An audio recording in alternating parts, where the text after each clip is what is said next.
کسی کو وصیت کرتے, نصیحت کرتے, واز کرتے, تو آپ کی زبان کا اثر لوگوں کے دلوں پر ایسے اثر کرتا, دل کی دنیا کو بدل کر رکھ دیتا تھا. حضرت خواجہ بابا فرید الدین گنج شکر آج بھی مشہور ہے. ایک تو یہ وجہ تھی کہ آپ کی زبان میں اثر تھا, وہ قرآن کی تلاوت کا اثر تھا. جیسے استاد محترم نے بڑی اچھی بات کی کہ آپ نے وہ سورہ فاتحہ کا دم بتلایا, گھر میں جا کر وہ دم کرتے رہے. سورہ فاتحہ تو وہی تھی, وہ بھی قرآن کی آیات انہوں نے بھی پڑھی تھی, لیکن چونکہ زبان فرید والی ہوتی تو پھر وہ اثر کرتی.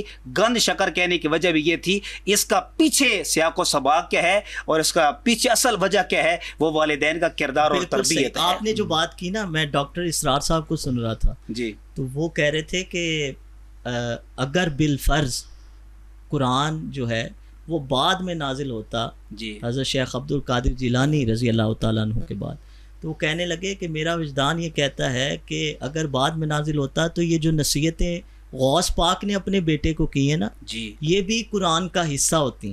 جس طرح حضرت لقمان کی نصیحتیں اللہ تبارک و تعالیٰ نے کوٹ کی, تو انہوں نے بھی اپنے بیٹے کو, غوث پاک نے بھی کیا فرمایا تھا, ان کی جو نصیحتیں تھیں سینکڑوں کی تعداد میں نصیحتیں کہ شرک نہیں کرنا, مدد جو ہے وہ صرف اللہ تبارک و تعالیٰ سے مانگنی ہے, اور اللہ تبارک و تعالیٰ ہی کارساز ہے اور وہی عطا کرنے والا ہے. ڈاکٹر اسلم جلالی صاحب, جی جی, کچھ ایڈ کرنا چاہ رہے ہیں اس میں؟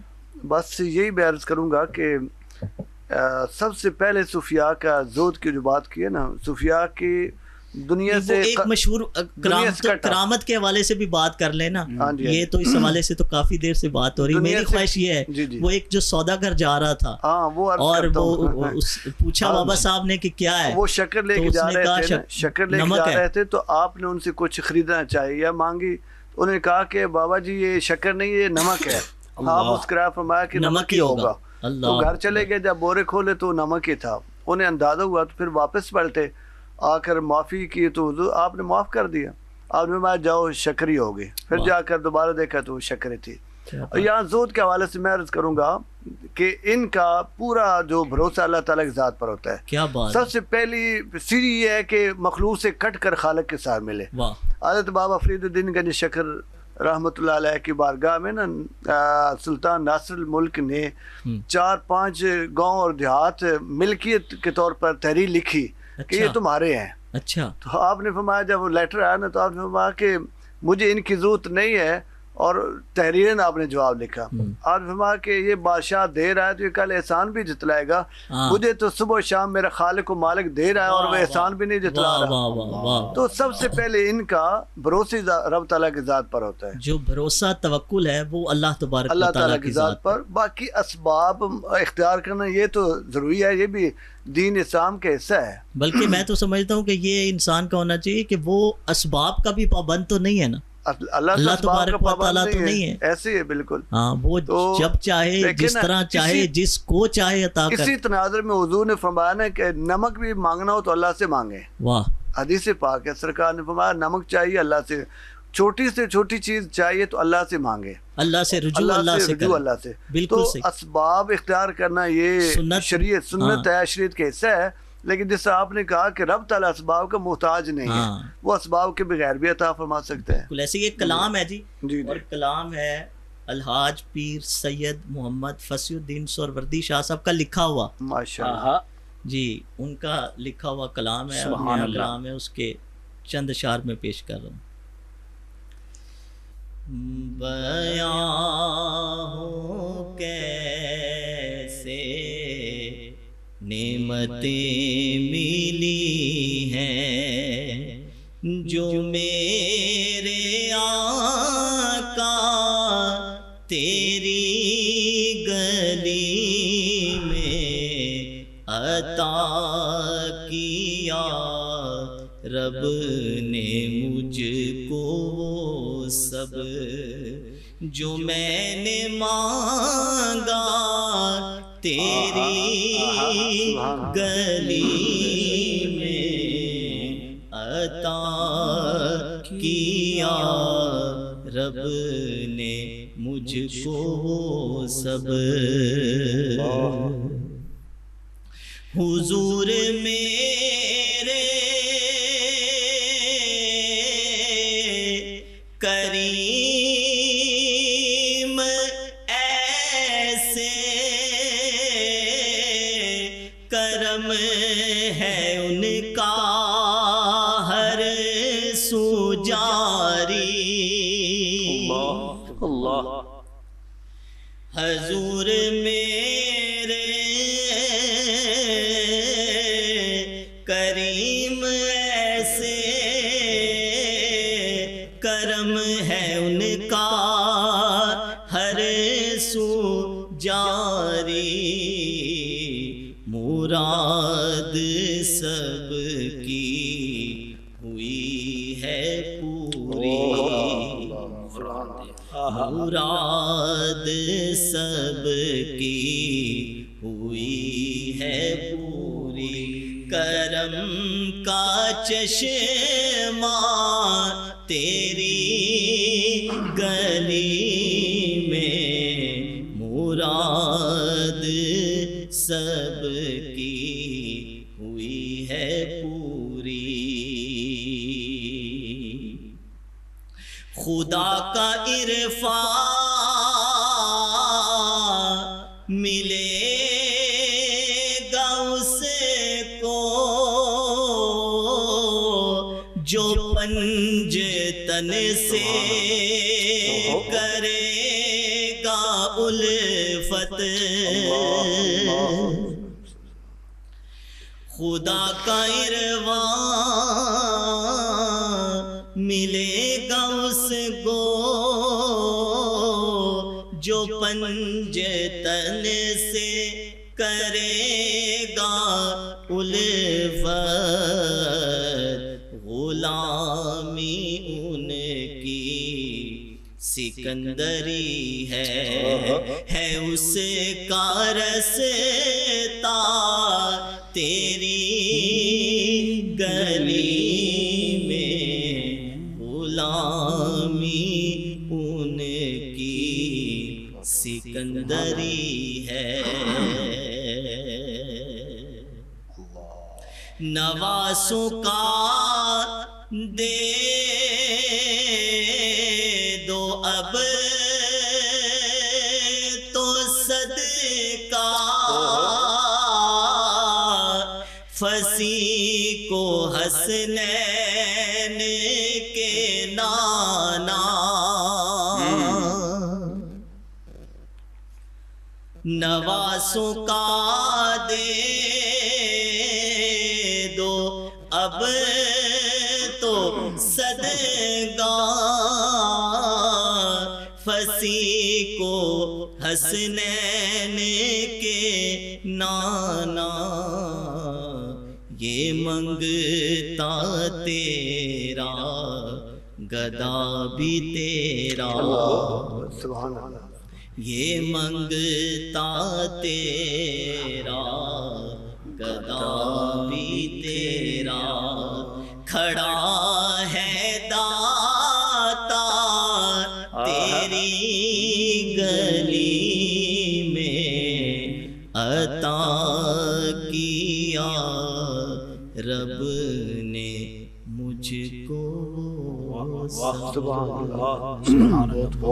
بہت اچھا نیا کلام تھا پہلی دفعہ آج پڑھنے کی سعادت حاصل ہوئی اللہ تبارک و تعالی ہم سب کی حاضری قبول فرمائے اور آپ کے ذوق میں بھی مزید برکتیں عطا فرمائے آپ کا ذوق سماعت ہے اچھا دونوں اب آپ سے میں یہ چاہوں گا کہ مختصر اس حوالے سے جواب اور اہم بات ہے یہ بھی بابا صاحب کی سیرت کے حوالے سے ہم اس وقت سے یہ میں عرض کر رہا ہوں آپ یہ بیان فرما رہے ہیں کہ گنج شکر آپ کو کہا جاتا ہے تو گنج شکر کہا کیوں جاتا ہے اس کے حوالے سے 3 مختلف روایات وہ مشہور ہیں تو آپ کی مرضی نوید سیالوی صاحب آپ آغاز کر لیں پہلے فرما دیں ایک وجہ اور پھر ڈاکٹر صاحب جو ہے وہ دوسری اس کی وجہ بیان فرمائیں کہ کہا کیوں جاتا ہے ایک وجہ میں نے گزارش کی تھی کہ آپ گنج شکر یعنی آپ کی زبان میں جو مٹھاس تھی مٹھاس کا خزانہ آپ کے پاس تھا کلمات میں اثر تھا گفتگو میں اثر تھا اس لیے آپ کو گنج شکر کہا جاتا ہے اور دوسری وجہ ایک یہ بھی تھی کہ آپ زہد و تقوی میں اتنے اعلیٰ بلند مرتبے پر فائز تھے کئی دن کھانے کے لیے کچھ میسر نہیں آتا تھا اور ایک دن آپ نے ایسے انجانے میں کوئی پتھر اٹھا کر منہ میں رکھ لیا کہا جاتا ہے کہ وہ پتھر جب منہ میں ڈالتے ہیں تو وہ شکر بن جاتا ہے. تو آپ کے زہد تقوی کی وجہ سے اللہ پاک نے آپ کو یہ شکر یعنی مٹھاس آپ کی منہ میں پتھر کو میٹھا کر دیا. اور اس طرح اور بھی کئی وجوہات بتائی جاتی ہیں، ڈاکٹر صاحب بھی عرض کریں گے. میں نے وہ والدہ کے حوالے سے جی وہ نماز والی مشہور تو وہی واقعہ ہے نا کہ آپ کی والدہ نے بڑی کمال کی تربیت کی. آج جو ہے وہ ہمیں بھی اپنے بچوں کو اس طریقے سے جو ہے نا وہ تربیت کرنی چاہیے. دینی لگاؤ پیدا کرنے کے لیے کوئی لالچ دینے میں حرج نہیں ہے. آپ کے والدہ نے آپ کو نماز پہ لگایا اور کہا کہ نماز پڑھا کریں. جو نماز پڑھتا ہے اللہ رب العزت اس کو دنیاوی نعمتوں سے نوازتا ہے، اور اس کی ایک سورج یہ ہے کہ اللہ تعالیٰ شکر عطا فرماتا ہے. کیونکہ شکر پسند تھی آپ کو، شکر پسند تھی تو آپ جب مصلی ڈالتی تو اس کے نیچے پڑیا رکھ دیتی وہ شکر کی. آپ جب نماز ادا کرتے تو مصلی کے نیچے سے شکر اٹھا لیتے.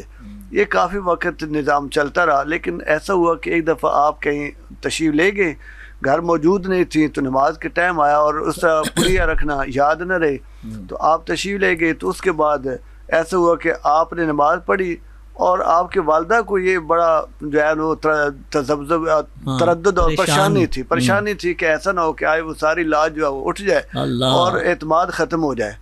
تو ایسا ہوا کہ جب واپس تشریف لائیں تو آپ نے پوچھا ہاں بیٹا نماز پڑھی ہے تو فرمایا شکر ملی. انہوں نے کہا کہ شکر تو پہلے سے زیادہ مزے کی ملی ہے. تو آپ کو پھر اندازہ ہو گیا کہ اللہ نے نماز قبول کر لیا، ہماری تربیت کو قبول فرما لیا. تو حالانکہ اس دن آپ نے شکر رکھی نہیں تھی، تو اس کے باوجود جب مصلی اٹھایا تو نیچے سے شکر کی پڑیا ملی، اور پہلے شکر سے کہیں اعلیٰ اور اچھا اس کا ذائقہ تھا اور لذت. اچھا، میرے ذہن میں اس حوالے سے بات ہے کہ یہ بھی تو بابا صاحب کے حوالے سے ملتا ہے نا کہ ایک بچہ تھا وہ گڑیاں شکر زیادہ کھاتا تھا، تو عورت لے کے آ گئی بابا صاحب کی بارگاہ میں، کہنے لگی کہ دعا فرمائے. آپ نے کہا کل آنا، تو واپس چلی گئی. کل آئی تو دعا کر دی. تو وہ پوچھنے لگی کہ بابا صاحب کل دعا کرنے میں کیا حرج تھا؟ آپ نے فرمایا کہ کل میں نے کھائی ہوئی تھی. تو میں یہ مطلب یہ دیکھیں نا کہ آج ہماری بات میں نوید سیالوی صاحب اثر اسی لیے ختم ہو گیا. ہمارے کردار میں وہ اعمال نہیں ہے، کمزوری ہے. بلکہ حضرت بابا جی کے بارے میں آتا ہے کہ آپ بچپن میں ہی ذکر خدا میں اور درود شریف کثرت سے پڑھا کرتے تھے. جب اسکول کے بچے یا مدرسے کے بچے آپ کے ساتھ پڑھتے تھے تو وہ چھٹی کرتے تھے تو سارے کھیل تماشے میں چلے جاتے، تو بابا جی نہیں جاتے تھے. اچھا. تو طلباء جو تھے آپ کے ساتھ پڑھنے والے، انہوں نے آپ کی والدہ سے ذکر کیا بھی آپ کا بیٹا جو ہے وہ تسبیح لے کر بیٹھ جاتا ہے جناب بچپن میں. میں یہ پہلے بھی گزارش کر چکا ہوں کہ ماں باپ کا کردار بڑا اہم ہوتا ہے. جیسے علامہ ڈاکٹر صاحب نے بھی یہ فرمایا کہ والدہ اور والد اگر بچے کی تربیت کرنا چاہیے، اچھی لالچ دے کر بھی کریں، دنیاوی لالچ دے کر بھی کرنی چاہیے. تو آپ کا کردار کتنا اعلیٰ تھا والدہ کا کہ جب بچے سارے گاؤں کے اکٹھے ہو کر آپ کی والدہ کے پاس گئے تو کہا بھئی آپ کا بیٹا ہمارے ساتھ کھیلتا نہیں ہے. اس وقت دیہاتوں میں ہی ہوتا تھا کہ ایک ہی تندور پہ کھانے، ایک ہی کنویں سے پانی، وہ اکٹھ ہوتا تھا، ایک محبت پیار ہوتا تھا. تو آپ کی والدہ فرمانے لگی بیٹا کہ میں نے بچے کو کھیل تماشے کی طرف میں نے خود نہیں دیکھا، کبھی اس کی رغبت نہیں تھی. اصل وجہ کیا ہے؟ اصل وجہ یہ تھی کہ میں جب بچے کو دودھ پلاتی تھی فرید کو تو میں بے وضو دودھ نہیں پلاتی تھی، با وضو دودھ پلاتی تھی. تو دیکھیں آج ہمارا کردار، ہماری مائیں اور بیٹیاں کس طرف جا رہی ہیں. بابا صاحب نے خود بھی بیان کیا. جی بابا صاحب نے فرمایا کہ میں ایک دن اپنی والدہ سے کہنے لگا کہ ماں جی اللہ تعالیٰ نے مجھے یہ مقام عطا کیا ہے. تو وہ آگے سے کہنے لگی کہ یہ سب کچھ میری وجہ سے. تو میں نے کہا کہ آپ بتائیں کہ آپ کی وجہ سے کس طرح. فرمایا کہ یہ جو آپ بات ابھی فرما رہے تھے نا کہ میں نے کبھی بھی بے وضو ہو کر دودھ نہیں پلایا، مسعود کو جو ہے وہ دودھ نہیں پلایا، تو یہ اس کی برکت ہے. اور درود شریف ہمیشہ پڑھتے ہوئے، کچھ پکایا تو تب بھی درود شریف پڑھتے ہوئے، اور کچھ کھلایا تو تب بھی درود شریف پڑھتے ہوئے اور اللہ تعالیٰ کا ذکر کرتے. تو بابا صاحب کہنے لگے کہ میں نے تو ویسے ہی پوچھا تھا، بے شک میرا وجود جو ہے اس کا ہونا بھی آپ کی بدولت ہے، تو میری کرامات بھی آپ کی بدولت ہے. سر ماں باپ کا کردار بہت معنی رکھتا ہے. آپ حضرت شیخ عبد القادر جیلانی رضی اللہ تعالیٰ ان کی والدہ محترمہ کے بارے میں ایسا ہی پڑھیں، آپ کو پوری تاریخ ملے گی. اور بھی جتنے ہمارے ٹائم ہمارے پاس تھوڑا رہ گیا، سوال تو اہم ہے. چشتی سلسلے کے 3 بڑے سربراہوں میں سے ہیں جی بابا فرید صاحب. ایک تو اس حوالے سے بالکل مختصر، اور دوسرا اس حوالے سے میں ایک بہت ہی اہم بات میں نے سنی اور میرے دل کو لگی کسی نے کہا کہ دیکھیں ہم بادشاہوں کی تاریخ پڑھ لیں نا، اگر پڑھتے رہیں تو ہم بادشاہ نہیں بنتے، لیکن ولیوں کا ذکر سنتے اور کرتے کرتے ولی ضرور انسان بن سکے. یہ بھی ولیوں کی ایک کرامت ہے، کوئی شک نہیں، کوئی شک نہیں. جی میں یہ عرض کروں گا، حضرت خواجہ بابا فرید الدین گنج شکر رحمۃ اللہ علیہ کا اپنا بھی یہ قول ہے. آپ فرماتے ہیں 3 کاموں میں جو ہے نا وہ لذت اور سکون حاصل ہوتا ہے اور تازگی حاصل ہوتی ہے. ان میں سے ایک تو یہ کہ سماع کا آپ نے ذکر فرمایا، اچھا، سماع کے وقت ایک خاص وجدانی کیفیت ہوتی ہے، اور دوسرا یہ کہ نیک لوگوں کے حالات پڑھنے سے بھی کیفیت طاری ہوتی ہے. اور تیسرا یہ کہ جو عاشق رسول عاشق الہی ہے ان کا تصور پیدا کرنے سے بھی بندے کے اندر کیفیت طاری ہوتی ہے. تو ان کا ماں تصور، اور یہی جو ہے نا ہمارے سلسلہ نقشبندیہ کے اندر یہ ہے کہ شیخ کا تصور ایک معیت ہوتی ہے، تو وہ مطلب شیخ کے تصور میں چلتے رہے کہ میں اپنے شیخ کے ساتھ ہوں، یہ شیخ میرے ساتھ ہے. بالکل صحیح. یہ کس طرح ہو سکتا ہے کہ صابر پیا کا ذکر نہ ہو؟ بھانجے آپ کے ٹائم بھی بالکل ختم ہو گیا. سر وہ روٹی کا واقعہ آپ کا بڑا معروف ہے، تو آپ کو جو فیض ملا ہے وہ بھی سلسلہ چشتیہ صابریہ کے پھر وہ آگے بانی بنے ہیں. تو آپ کو فیض کہاں سے میسر آیا؟ آپ کے آستانے سے میسر آیا، مامو جان سے میسر آیا. مجھے ایمان سے بتائیں کہ کیسی تربیت تھی پورے کرانے کی. اس کا مطلب یہ کہ بابا فرید از خود صرف اللہ کے ولی نہیں تھے، ان کی پورے خاندان میں بڑے بڑے لوگ، یعنی آپ کی بہن کوئی عام بندہ نہیں تھا، اور ان بہن کا جو بیٹا تھا پھر اللہ پاک نے انہیں کتنی عزتوں سے مالا مال کیا تھا. پھر آپ کے جو ہیں صابر پیا کی کیا کہانی ہے، آپ انشاءاللہ اس پر بھی اسپیشل ایک پروگرام ہوگا. لیکن یہ ہے کہ سلسلہ نظامیہ ہو، چشتیہ نظامیہ ہو، سلسلہ چشتیہ صابریہ ہو، یہ سارے ہمارے سروں کے تاج ہیں. نقشبندیہ ہو، سہروردیہ ہو، یہ سارا فیض ہے. یہ سارے دریا چشمے ہیں جو ایک ہی دریا سے پھوٹتے ہیں، جو دریائے نبوت ہے. فیض وہاں سے آتا ہے، اور جو حاصل کرنا چاہے اسے ملتا ہے. کون دیتا ہے دینے کو منہ چاہیے، دینے والا ہے سچا. سمجھے کہ یہ ایک جو ہے نا وہ سینٹر ہے جی، اور یہ مختلف جو نقشبندیہ، قادریہ، یہ باقی جتنے سلاسل ہیں جی، یہ اس سینٹر کی طرف جاتے ہوئے مختلف راستے ہیں. آپ جس راستے سے چلے جائیں، مرکز اور محور آپ کا رسول اللہ صلی اللہ علیہ وسلم کی ذات مبارکہ. بالکل. بہت شکریہ جی آپ دونوں باپ کا. ناظرین ہمارے پروگرام کا وقت ختم ہوا چاہتا ہے. انشاءاللہ آپ سے ملاقات ہوگی نیکسٹ پروگرام میں نئے مہمان اور موضوع کے ساتھ. تب تک اپنا حلقہ احباب میں عزیز و اقارب کا بہت سا خیال رکھیے گا، اور علی رضا ارشد سہروردی کو دیجیے اجازت. اللہ نگہبان.